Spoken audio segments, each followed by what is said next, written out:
तो भैया हमारी गाड़ी खाली है, बॉर्डर बंद है, फिर भी हमको रुका के बोल रहा है 4000 रुपये दो। देखिए गाड़ी खाली है हमारी, वहाँ आगे खड़े हैं वो लोग।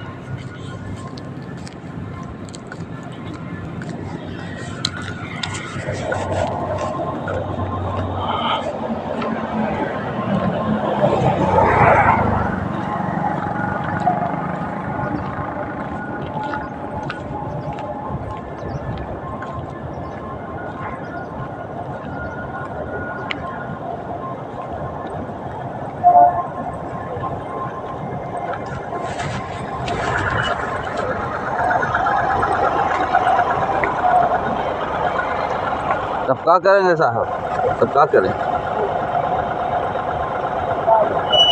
अभी सुबह सुबह तो कोई फोन नहीं जा रहा है, क्या करें?